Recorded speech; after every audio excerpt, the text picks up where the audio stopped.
RMC, 10h-13h, Alain Marchal et les grandes gueules. C'est sa première avec nous sur RMC dans les GG. Stéphane Rothenberg, bonjour. Bonjour à tout le monde. Top Chef. Oui. Pékin Express. Aussi. Pékin Express, c'est la 10e saison. Déjà. Ouais. Ça passe vite. Ça passe vite. La première année, c'était Paris, Moscou, Pékin, la route du transsibérien. Et on se demandait même si on allait réussir, parce que c'était jamais fait. Et c'est pas évident, se dire d'arriver en stop au bout, c'est pas évident. Et puis depuis, on a fait du chemin. Alors justement, quand on a annoncé votre venue hier, depuis hier, on reçoit pas mal de mails. J'en ai pris deux, des coups de fil, des tweets.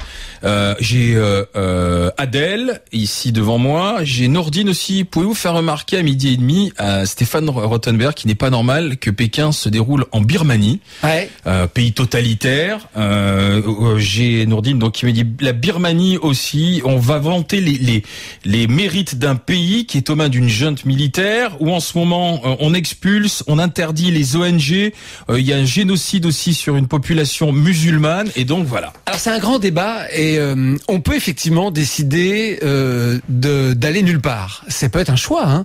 Je comprends tout à fait entre nulle part et la Birmanie. Ah oui, mais je comprends tout à fait la réaction de ces gens-là et je la respecte. Ensuite, moi je sais, enfant, j'ai vécu dans un pays bipolaire où la moitié du monde était claquemuré et on pouvait pas aller dans la moitié de la planète. On pouvait pas aller. On pouvait pas aller dans tous les pays soviétiques et inversement. Et les soviétiques ne pouvaient pas. Et tous les pays qui étaient c'était comme ça. Et ensuite, progressivement, on a pu quand même y aller. Alors ensuite, bien évidemment, on peut moi, je suis allé en Birmanie. J'ai rencontré des Birmans qui étaient, il y a encore 2 ans, on pouvait pas aller, Et les Birmans n'avaient pas le droit de recevoir des étrangers chez eux.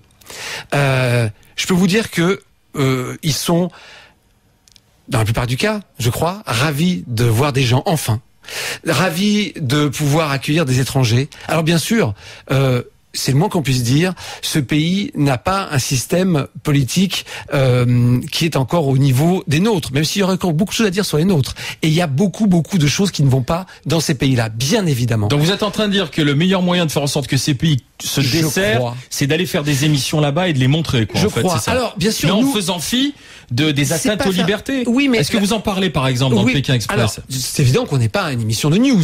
On n'a pas à changer de rôle. On est un programme de divertissement. Mais je crois que profiter du fait que maintenant on puisse y aller, je pense que c'est important. Parce qu'on va vous dire, Rothenberg et Pékin Express, ils enregistrent. Ils font quand même de l'argent parce qu'il y a des annonceurs sur une très belle carte postale, mais au milieu de la carte postale, le point noir, c'est la Birmanie, mais ça n'empêche pas les annonceurs de payer. Et quand lui, il a enlevé ses caméras de Birmanie, mais pas de problème.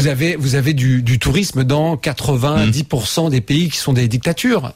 Quand vous allez dans quantité de pays dans le monde, on peut encore contester le régime local. Vous vous êtes pas posé la question au moment de faire le tournage en Birmanie? Vous avez dit, est-ce que ça va choquer? Est-ce que c'est bien qu'on aille en Birmanie? Et dans ces cas-là, on peut être choqué sur 80% des documentaires tournés dans le monde, qui dans ces cas ne dénoncent pas à chaque fois.